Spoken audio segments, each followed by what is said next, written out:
Sebab namamu kudus, ya Aba, ya Bapa. Sebab namamu agung, sebab namamu adalah nama di atas segala nama. Terima kasih Bapa, Engkau sungguh Tuhan Allah kami yang berdaulat atas hidup kami. Mari kita berdoa bersama-sama. Ulangi seperti apa yang saya ucapkan. Bapa kami yang ada di dalam surga, dikuduskanlah namamu, datanglah kerajaanmu, jadilah kehendakmu di bumi ini seperti di dalam surga. Bapa yang baik, berikanlah kami pada hari ini rezeki yang menjadi bagian kami secukupnya, cukup untuk memberikan pinjaman kepada banyak bangsa, sedangkan kami sendiri tidak punya pinjaman cukup untuk menjadi saksi Tuhan, mulai dari Yerusalem, Yudea, Samaria, sampai ke ujung-ujung bumi. Cukup untuk menjadikan semua bangsa murid Kristus dan membaptis mereka dalam nama Yesus. Terima kasih Bapa untuk rezeki yang secukupnya, dan ampunilah dosa-dosa kami. Ampunilah kesalahan kami, seperti kami pun mengampuni orang-orang yang bersalah kepada kami. Dan janganlah masukkan kami ini ke dalam pencobaan, tetapi bebaskanlah kami dari segala yang jahat. Sebab Engkaulah yang empunya kerajaan, kuasa, dan kemuliaan sampai selama-lamanya. Dalam nama Tuhan Yesus, kami sudah berdoa. Haleluya, haleluya. Mari Bapak Ibu sekalian, sekarang kita bersama-sama secara serempak dan serentak kita akan menggemakan Mazmur 91 dengan suara yang keras, dengan suara yang lantang dari tempat kita masing-masing. 2, 3. Mazmur 91.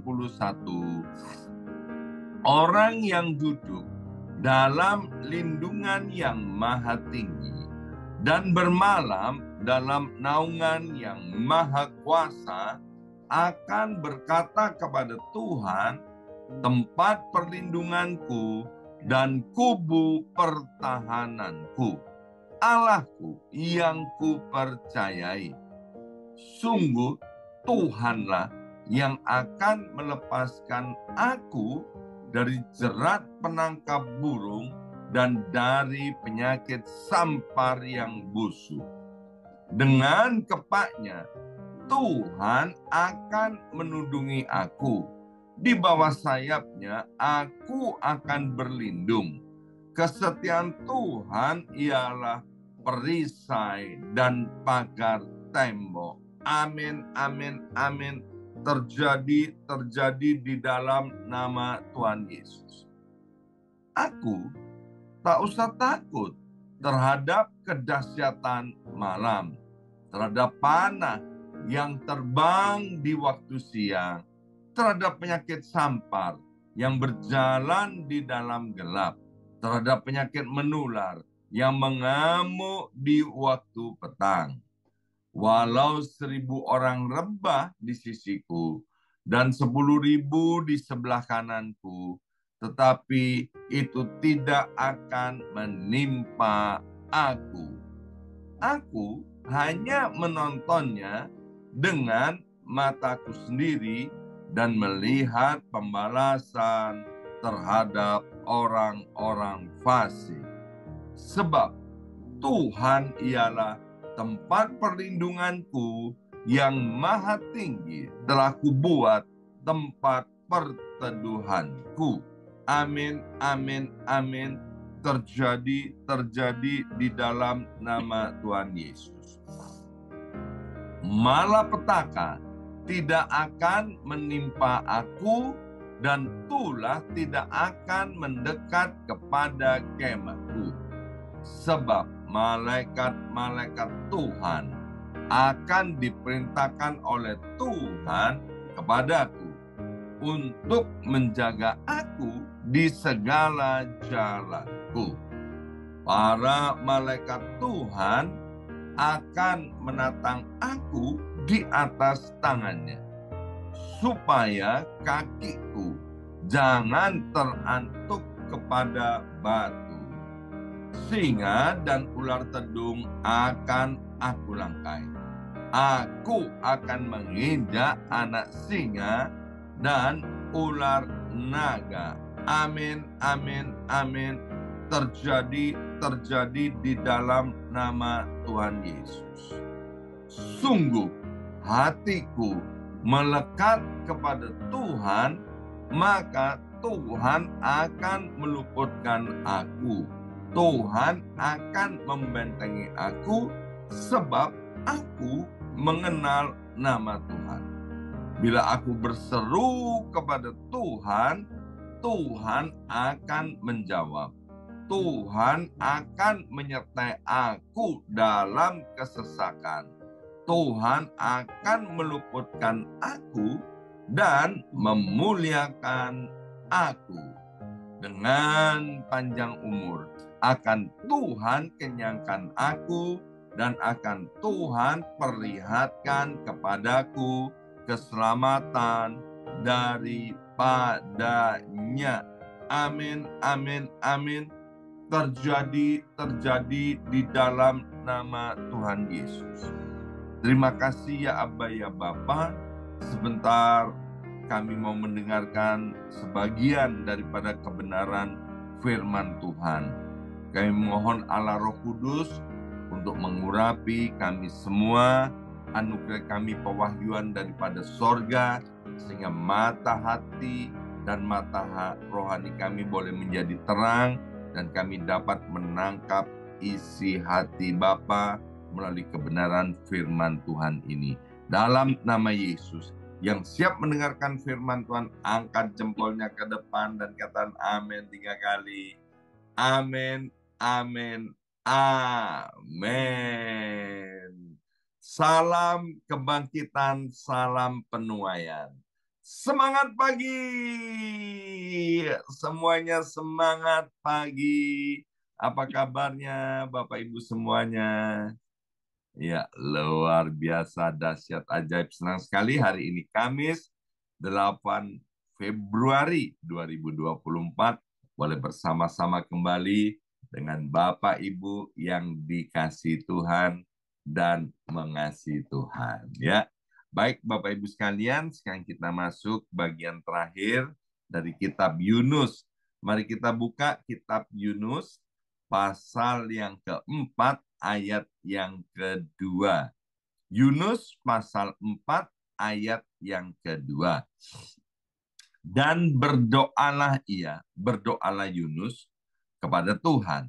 Katanya, ya Tuhan, bukankah telah kukatakan ini ketika aku masih di negeriku?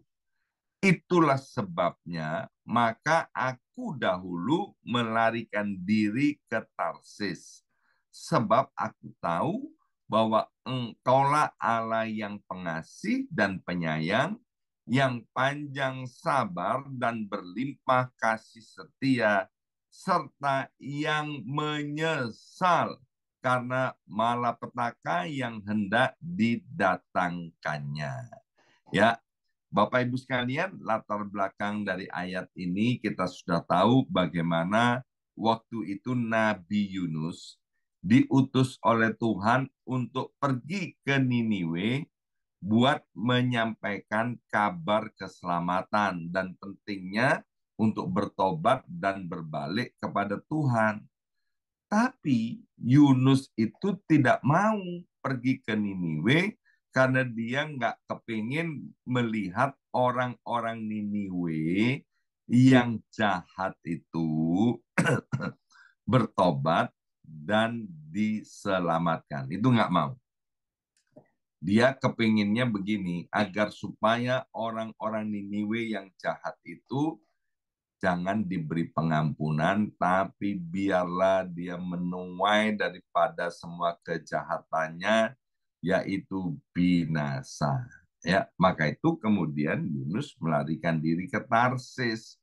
Ya, tapi waktu kemudian Tuhan berperkara dengan Yunus dan akhirnya Yunus mau pergi ke Niniwe, Bapak Ibu sekalian, dan menyampaikan kabar bahwa pentingnya untuk bertobat, untuk berbalik kepada Tuhan.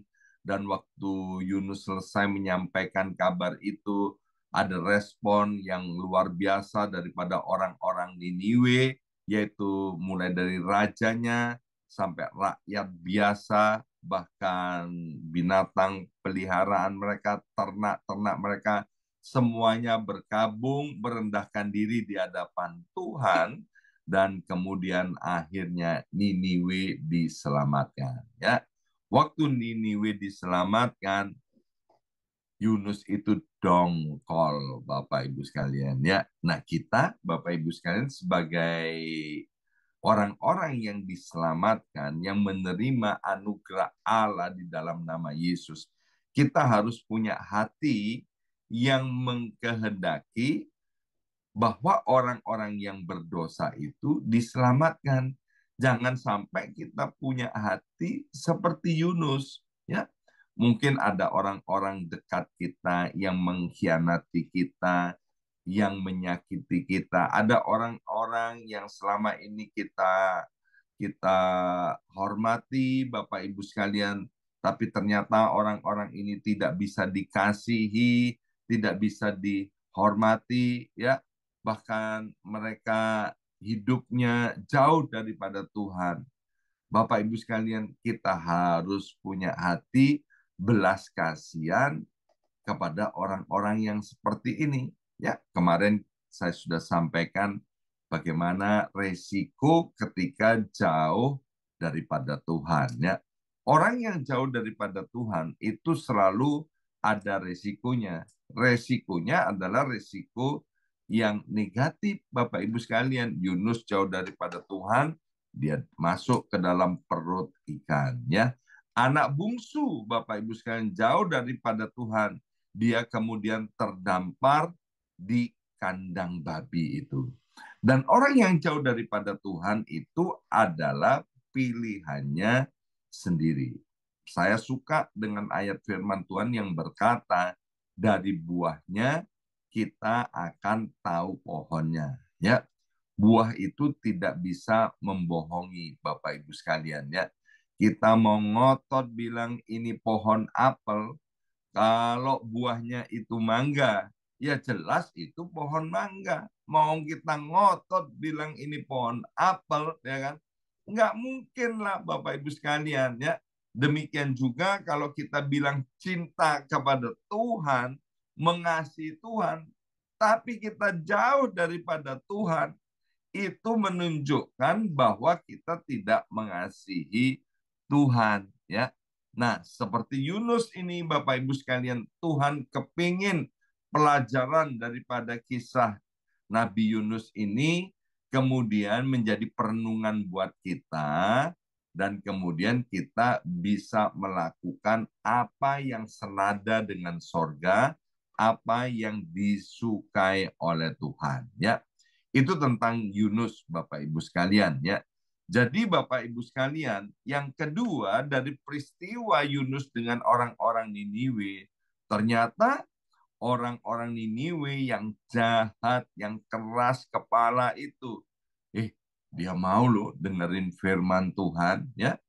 Waktu dia dengar firman Tuhan, bukan masuk telinga kiri, keluar telinga kiri, masuk telinga kanan, keluar telinga kanan, tapi waktu disampaikan firman Tuhan meskipun keras, ya kan, orang-orang Niniwe itu mau berespon, Bapak Ibu sekalian, berespon yang baik, Bapak Ibu sekalian, mau bertobat, dan kemudian pertobatannya itu dilihat oleh Tuhan.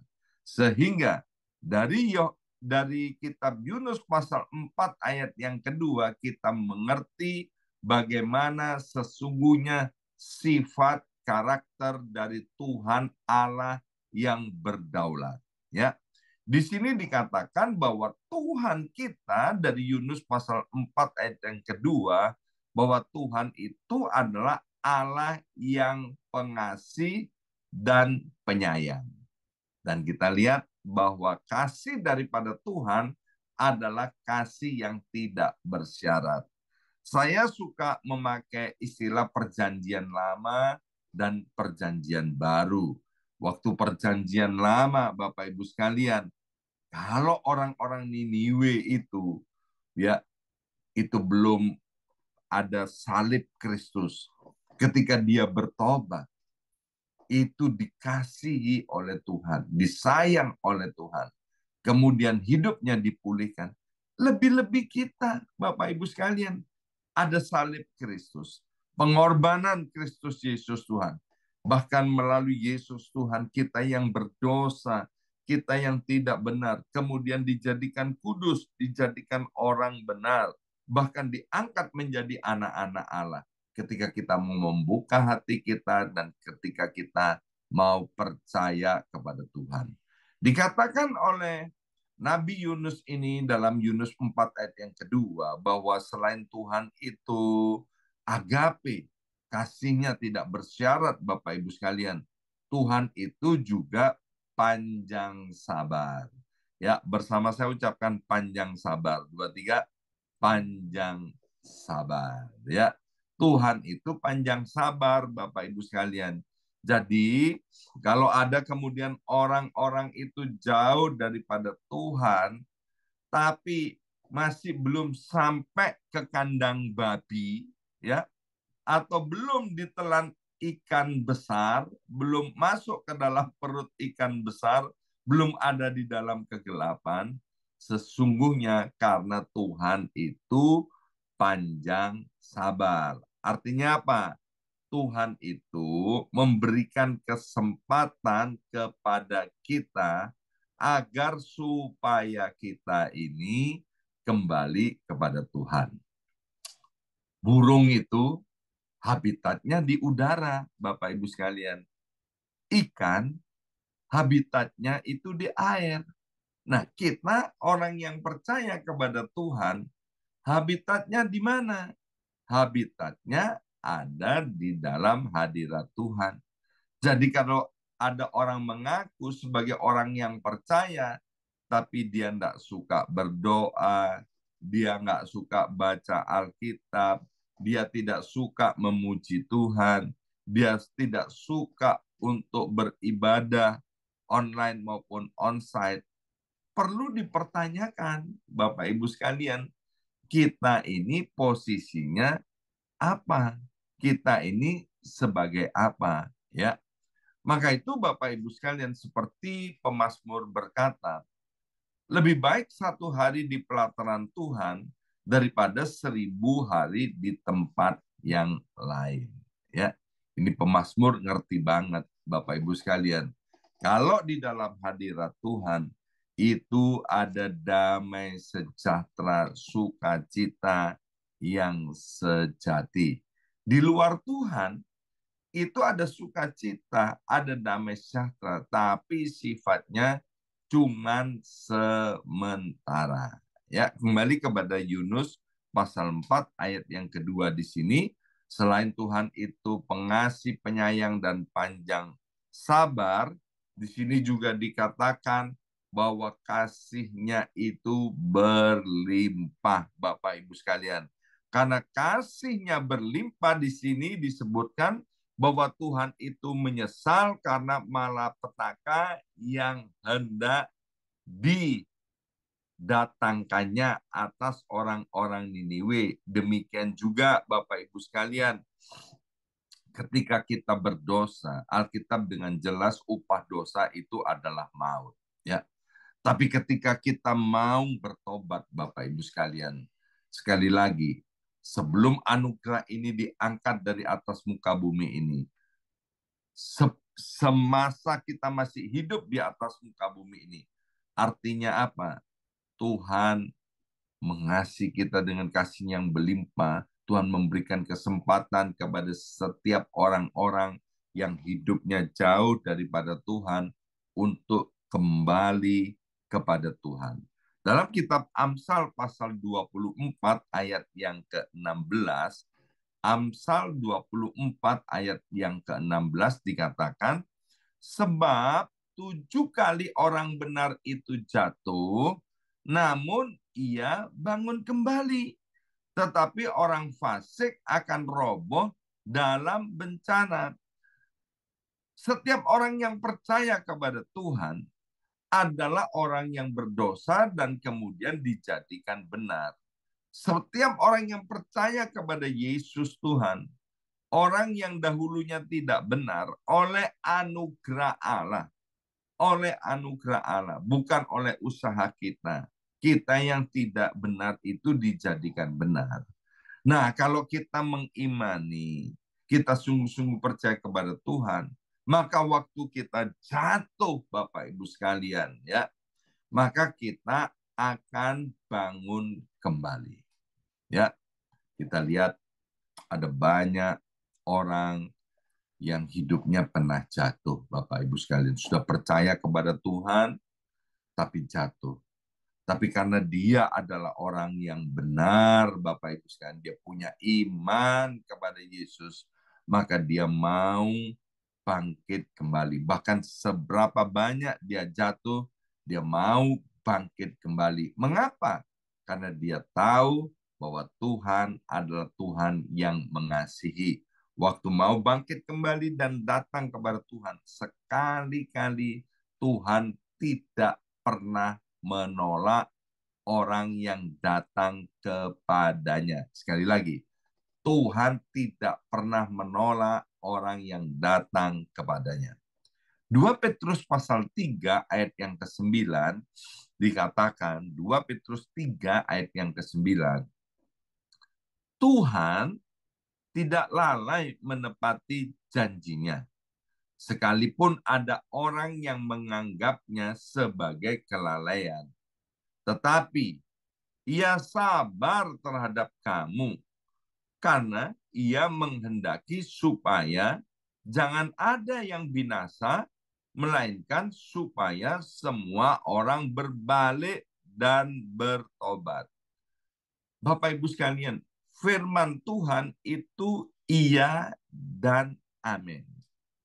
Di sini dengan jelas berkata bahwa ia menghendaki supaya jangan ada yang binasa. Jadi Tuhan tidak mengkehendaki umatnya binasa. Maka itu Tuhan terus membuka pintunya, membuka tangannya, membuka hatinya untuk menunggu supaya umatnya bersikap seperti orang Niniwe, bersikap seperti anak bungsu yang ada di kandang babi itu. Ya, mau bangkit dan kemudian datang kepada Bapa. Bapa di sorga itu bisa aja, Bapak Ibu sekalian, maaf ya, pegang kerah leher kita, kemudian dibawa tarik untuk kembali kepada Bapa, ya, seperti kalau kita lihat orang-orang di desa itu, ya, waktu saya tinggal di desa, bagaimana ketika orang tua marah kepada anaknya, maka kemudian dicengkewing, ya kan, dipegang kerahnya, diangkat, dibawa pulang. Nah, Tuhan tidak mau melakukan seperti itu. Tuhan memberikan kehendak bebas kepada umatnya. Tinggal umatnya mau memilih bertobat atau tetap hidup dalam dosa, memilih untuk kembali dekat kepada Tuhan atau jauh daripada Tuhan. Memilih untuk supaya mau on fire lagi kepada Tuhan, mau hidup suam-suam. Itu adalah pilihan yang Tuhan berikan kepada kita. Tapi harus kita tahu bahwa yang dikehendaki oleh Tuhan adalah agar supaya semua umatnya berbalik dan bertobat, ya, berbalik dan bertobat. Ayat yang terakhir, Yehezkiel pasal 33 ayat yang ke-11. Ini adalah salah satu ayat favorit saya. Yehezkiel 33 ayat yang ke-11. Katakanlah kepada mereka, demi Aku yang hidup. Demikianlah firman Tuhan Allah. Aku tidak berkenan kepada kematian orang fasik, melainkan aku berkenan kepada pertobatan orang fasik. Itu dari kelakuannya supaya ia hidup. Bertobatlah. Bertobatlah dari hidupmu yang jahat itu. Mengapakah kamu akan mati, hai kaum Israel? Ya, luar biasa Bapak Ibu sekalian, bahwa Tuhan itu tidak berkenan, ya. Tuhan itu tidak berkenan kepada kematian daripada orang fasik, ya. Tuhan tidak berkenan kepada kematian orang fasik. Tuhan itu berkenan kepada pertobatan orang fasik. Jadi luar biasa agungnya, luar biasa mulianya Tuhan. Maka itu kalau ada di antara kita, mungkin kita sendiri sedang jatuh, ada di dalam dosa, sedang jauh daripada Tuhan. Atau mungkin kita melihat keluarga kita, orang-orang dekat kita sedang jauh daripada Tuhan. Bapak Ibu sekalian, kita berdoa untuk orang-orang ini agar supaya tidak ada seorang pun yang binasa, tapi mereka semua mau kembali kepada Tuhan dan mau meresponi kasih dan kebaikan Tuhan. Amin. Mari kita berdoa. Materaikan siap benih kebenaran firman Tuhan. Ya Aba, ya Bapa, untuk kami menyadari sesadar-sadarnya bahwa Engkau sungguh Tuhan Allah yang panjang sabar. Allah yang penuh dengan kasih dan kasih-Nya yang melimpah. Bapa, biarlah kebenaran firman Tuhan ini tertanam dalam hati kami yang paling dalam. Bahwa Engkau tidak berkenan untuk kematian orang fasik, kematian orang berdosa. Tapi yang Kau kenan adalah pertobatannya. Biarlah dengan firman Tuhan yang ajaib ini, biarlah setiap kami mau meresponinya dengan respon yang benar, yaitu kembali kepada Tuhan, kembali kepada kasih yang mula-mula. Terima kasih Bapa. Kami berdoa untuk keluarga besar kami. Kalau ada di antara keluarga besar kami yang belum bertobat, biarlah belas kasihan-Mu turun atas keluarga besar kami. Keluarga besar kami mau membuka hatinya, dan mereka juga mau menerima keselamatan di dalam Tuhan dan meninggalkan perbuatan-perbuatan yang jahat itu. Terima kasih Bapa, dalam nama Yesus kami sudah berdoa. Haleluya. Amin, amin, amin.